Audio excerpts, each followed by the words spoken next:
é Jerusalém e o ano é 38 depois de Cristo. Saulo perseguia com crueldade quem acreditasse em Jesus de Nazaré. Mas um dia, no caminho para Damasco, uma revelação do Messias fez com que ele fosse batizado e sua fé transformada. Fala, gente bonita, eu sou a Lilian e hoje trago o resumo do filme Saulo, A Jornada para Damasco, filme lançado em 2014 dirigido pelo diretor Mário Azzopardi. Mas antes, que tal já deixar o seu like e se inscrever no canal? Feito isso, cuidado, pois contém spoilers. E bora pro resumo. O filme se inicia com Estevão, um jovem seguidor de Cristo. Ali ele está pregando, falando sobre fé. E nesse momento Saulo chega e o observa. Estevão continua pregando e quando ele cita o Filho de Deus, Jesus de Nazaré, apontando para Saulo, que foram eles que o tiraram a vida, Saulo ordena: prendam ele. Seus seguidores tentam impedir a prisão do jovem e ele também tenta resistir, mas é sem sucesso. Na cena seguinte, um jovem está ali, trabalhando, e um senhor e sua filha se aproximam. O senhor fala com o jovem, comentando que ouviu falar de uma fazenda que tem os pêssegos mais perfeitos de Jerusalém, e os jovens ali trocam olhares. E nesse momento sai outro senhor de dentro da casa, é Natanael, e os viajantes estavam, na verdade, à procura dele. Eles se apresentam como Levi e sua filha Johanna estão viajando, vindo de Damasco. Levi faz um desenho de arco na terra e Natanael, nesse momento, pede que Adai vá pegar os pêssegos. Quando o jovem sai, Natanael faz outro arco, completando o desenho, formando assim um peixe. Assim os dois se reconhecem como seguidores do caminho. Natanael explica sobre o moço. Adai não está no caminho, mas é um bom moço, e eu preciso de ajuda na fazenda. Levi fala então que eles estão ali em busca de Estevão. A cena corta para Estevão, que está preso diante de Caifás, que o julga por suas blasfêmias, dizendo que Jesus é filho de Deus. Estevão não se defende, pelo contrário, ele pergunta a Caifás que profetas não foram perseguidos por seus pais. Ainda acusa o fariseu de seguir os mesmos passos. Tiraram a vida dos que anunciaram a vinda do Messias e agora se tornaram traidores e assassinos dele. Os fariseus ficam revoltados com a fala de Estevão e Caifás não diz nada, apenas levanta-se e sai. Saulo conversa com Estevão, pergunta por que ele faz isso, porque prejudica sua própria crença, pois é ela que une o povo e ajuda a suportar a tirania de Roma. Mas Estevão insiste no que acredita, não nega Jesus. Pelo contrário, repete suas palavras. Ele disse: amem uns aos outros. Saulo fica desacreditado porque isso inclui até mesmo os romanos, mas Estevão repete: amem uns aos outros. Saulo realmente acreditava estar fazendo a vontade de Deus. Acreditava que Estevão estava traindo seu povo e manda que o tirem de perto dele. A sentença de Estevão foi a perca da vida por apedrejamento. E enquanto ele é levado, Johanna e seu pai, que estavam indo vê-lo, observam a cena e eles decidem segui-lo. Estevão é enterrado, ficando apenas seu torso e cabeça para fora, e ali está todo o povo observando, inclusive sua mulher e filho. Muitos gritam que o apedrejem por ser um traidor, mas Estevão não desmorona, pelo contrário, ele teve uma visão dos céus. Ele viu os céus abertos e o Filho do Homem assentado à direita de Deus. Então ele fala com Deus para que receba o seu espírito. Quando Saulo dá a ordem, Estevão olha para ele e diz: eu perdoo você. E essa frase deixa Saulo um tanto abalado, e o apedrejamento começa e continua até que enfim Estevão perde a vida. Depois disso, enquanto todos saem, Saulo fica ali e observa, acredito que refletindo sobre o que fez. Mais à noite, Maria Madalena e todos os seguidores de Cristo decidem ir para Damasco, pois depois do que fizeram com Estevão, não irão descansar e vão buscar por Natanael. O chama para ir, mas ele decide que não irá. Pede que eles continuem seu caminho sem ele, pois está velho e só os atrasaria. Ele diz que saberá se cuidar. Então todos seguem para Damasco. No dia seguinte, Gamaliel fala com os membros do Sinédrio. Ele pergunta se um ato de misericórdia não teria sido a melhor escolha. Acredito que ele está falando de Estevão, pois tinha tirado a vida de um seguidor de Cristo anos atrás, e ambos morreram proferindo palavras de perdão. Enquanto ele fala, Saulo se sente perturbado, lembrando das últimas palavras de Estevão.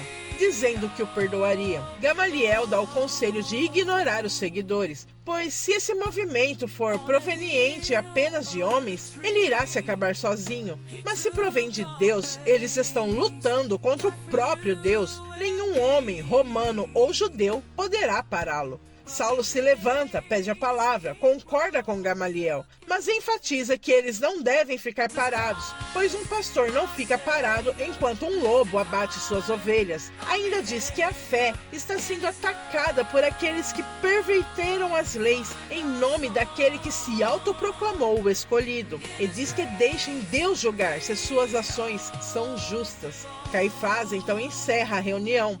Diz a Saulo que ele sabe o que tem que fazer e tem a bênção do conselho. E Saulo segue então, prendendo a todos os que se denominam cristãos, seguidores do caminho, homens, mulheres e crianças. Prendem inclusive Natanael. Adai ainda tenta impedir, mas em vão. Na cena seguinte, com todos os presos diante de Caifás, Saulo pede que todos eles neguem a Jesus, que ele é o Messias da promessa. Mas Natanael não nega.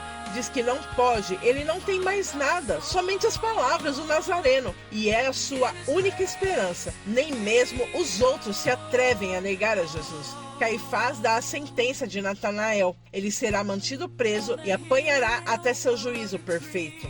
Gamaliel pergunta a Saulo o que está acontecendo, pois não o reconhece mais. E Saulo lembra-se mais uma vez das últimas palavras de Estevão. A cena corta então para Natanael, que é chicoteado e castigado até desfalecer.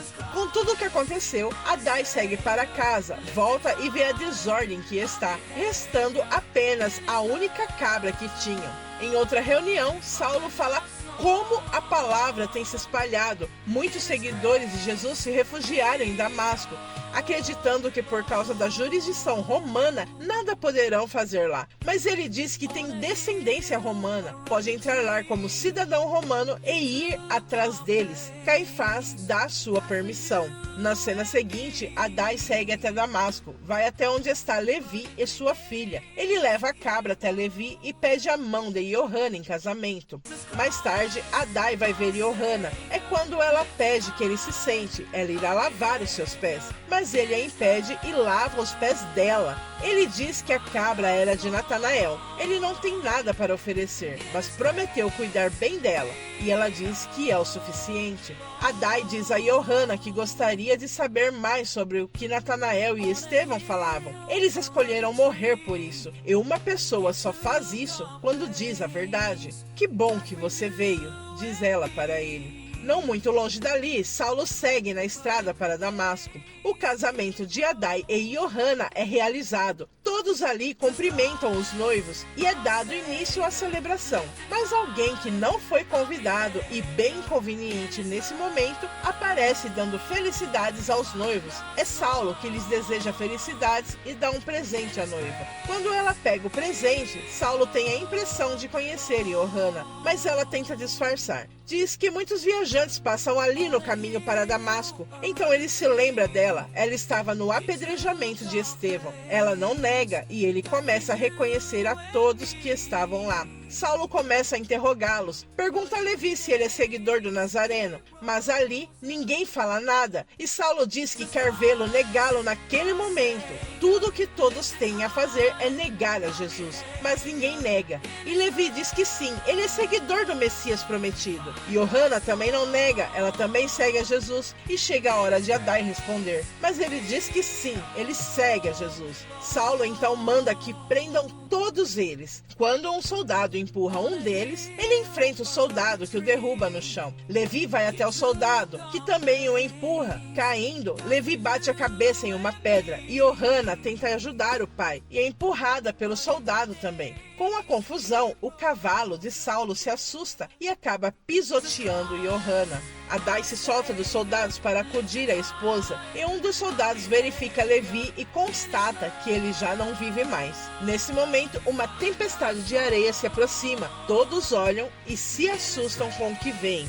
A tempestade chega e faz Saulo cair do cavalo. É quando Saulo olha para cima, vê uma luz que muito ofusca seus olhos e ouve uma voz: Saulo, Saulo, por que me persegues? Quem é você? Diz Saulo. Eu sou Jesus, a quem você está perseguindo? Saulo não responde mais nada, apenas olha fixamente para a luz. E quando tudo se vai, a voz, a luz, a tempestade, Saulo se encontra prostrado, perdido e desnorteado. Ele está cego e começa a orar: Senhor, o que queres que eu faça? O capitão Jordão, confuso, apenas levanta Saulo para ajudá-lo e o leva para Damasco, junto com os que estão presos. Ao chegar na pensão, Saulo é colocado na cama e o médico já chega para examinar. O soldado pergunta ao médico o que é, mas ele não sabe dizer, não sabe a causa, deixando o soldado nervoso. Mas o médico diz não haver cura para a cegueira. Perto dali, Ananias tem uma revelação de Deus. Ananias, vá até a rua chamada Direita. Lá encontrará Saulo de Tarso. Coloque as mãos sobre ele, para que ele recupere a visão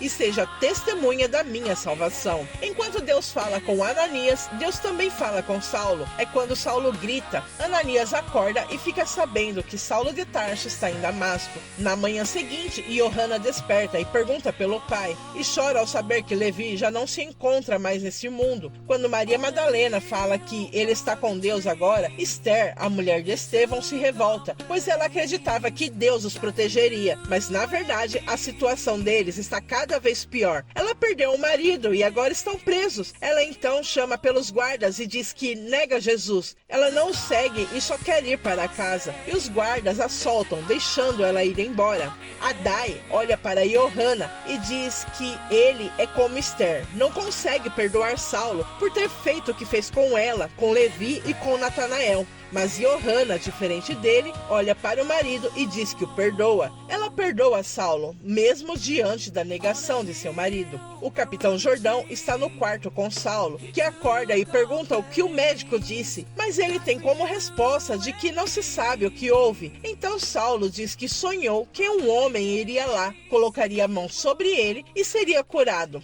Mas esse homem está com medo dele, do que ele é. Na manhã seguinte, Ananias vai falar com Saulo, grita por ele, porque os guardas não o deixam entrar. O manda embora, mas Saulo pergunta o nome dele e, ao saber quem é ele, manda que ele entre. Ao entrar, Saulo pergunta a Ananias se sabe quem ele é, e com medo ele diz que sim, que sabe. Então, Saulo pede que ele não tenha medo, pois a mesma voz que o mandou ir ali disse para ele que recuperaria a visão. Se for da vontade dele, assim será, diz Ananias. Quando Saulo pergunta o porquê de tanta misericórdia com ele, depois de tanta dor que causou, Ananias diz que ele foi escolhido para glorificar o nome dele. Saulo então chora e abraça Ananias, diz que ele o perdoou antes de morrer, olhou nos olhos dele e o perdoou, falando assim de Estevão, aquele olhar de perdão o consumia. Ananias então pergunta a ele se ele se arrepende mesmo de ter feito o que fez com Estevão e todos os outros, e Saulo chorando diz que sim,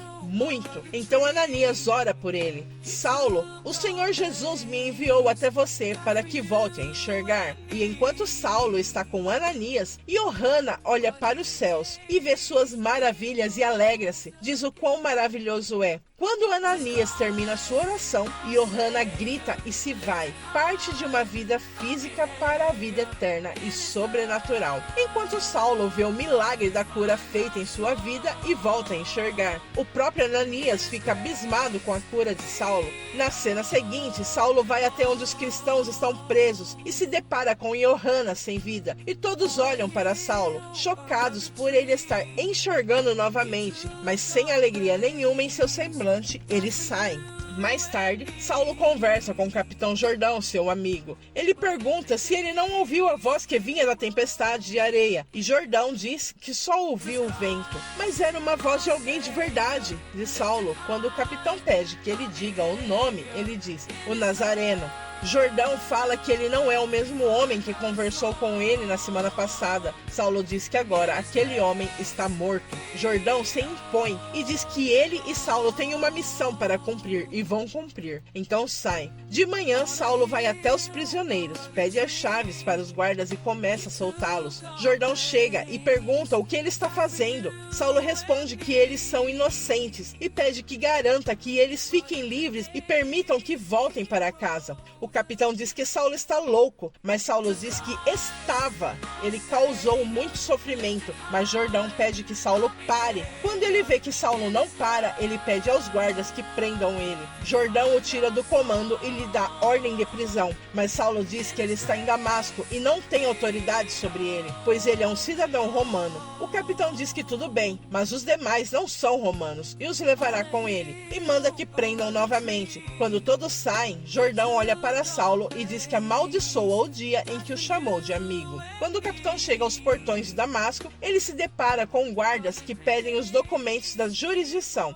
para a passagem dele e dos prisioneiros, mas ele não tem, está com Saulo, e o mesmo não está com eles nesse momento. É quando Saulo aparece com os documentos em mãos, e Saulo diz ao guarda romano que esses documentos dão a ele, e apenas a ele, a autoridade de prender pessoas em Damasco, acusadas de subversão. E ele acrescenta: prendemos essas pessoas, mas as acusações são infundadas. O capitão, sem saída, manda que soltem todos. Saulo então pede que Maria Madalena e os outros saiam de lá o mais rápido que puderem. Na cena seguinte, estão todos ali, diante do lugar onde Johanna foi sepultada, e Saulo chega. Todos saem, e Saulo sabe que é porque não confiam nele. Maria Madalena diz que ele tirou as amarras de seus pés, mas precisa também tirar de seus corações. Ele fica sem saber como fazer isso, mas Maria fala para ele que ele já sabe a direção. É hora dele escolher, e o estarão esperando quando ele estiver pronto. Em Jerusalém, Jordão conta todos os detalhes que aconteceram para Caifás. O sacerdote diz haver muita coisa envolvida, então verificará pessoalmente e manda que o capitão prepare os homens para partir no dia seguinte. Já é noite e Jordão leva Caifás até Saulo. Caifás conversa com Saulo sobre tudo o que aconteceu e fica estupefato quando Saulo diz que ouviu a voz de Deus. Então ele pede que Saulo diga o que a voz de Deus disse a ele, mas Saulo completa: era a voz do Nazareno. Caifás então enfatiza na pergunta: Saulo, então você está dizendo que Jesus é Deus? Saulo responde, dizendo que tirou a vida de um servo dele, Estevão. Ele errou e precisa pagar por isso. Eu sou como Estevão, diz Saulo, deixando Caifás furioso. Ele manda que Saulo se cale e que deve voltar à sinagoga e falar ao povo que devem voltar às suas leis, sua fé, que sua terra será restaurada e todos os erros serão esquecidos. Então coloca a responsabilidade do que acontecer nas mãos de Saulo. No dia seguinte, diante da sepultura de Johanna, está Saulo e chega então Maria e Adai. Maria pergunta a ele se ele falará na sinagoga. Então ele diz que está orando e pedindo direção a Deus. Maria então olha para Saulo e ali diante da sepultura de Johanna, ele diz que antes de Johanna morrer, ela o perdoou. Adai não diz nada, apenas olha para Saulo e Saulo fica sem palavras. Todo o povo se reúne na frente da sinagoga para ouvir Saulo, inclusive estão lá o capitão Jordão e Caifás à espreita. E Saulo começa a falar a todos: cidadãos de Damasco, eu sou Saulo de Tarso, o perseguidor da Judeia. Então ele fala do que ele tem feito nos últimos anos e sobre Jesus que foi crucificado há 5 anos e que ainda é considerado uma ameaça. E pergunta ao povo por quê? Afinal não fala mais, não há multidões para vê-lo fazendo milagres. Se tudo isso ficou no passado, por que temê-lo ainda? Alguém no meio da multidão diz que ele era um falso profeta. E Saulo continua: um falso profeta, uma erva daninha a ser erradicada. Caifás fica contente com essas palavras de Saulo, mas Saulo continua: esse falso Jesus, tudo o que ele pregou se resumia em uma simples palavra: amor. Uma palavra tão bonita e simples, mas ameaçadora, que pode se espalhar pela terra, assim como as pragas do Egito, capaz de livrar até mesmo homens da guerra. E essas palavras deixam um povo um tanto confuso.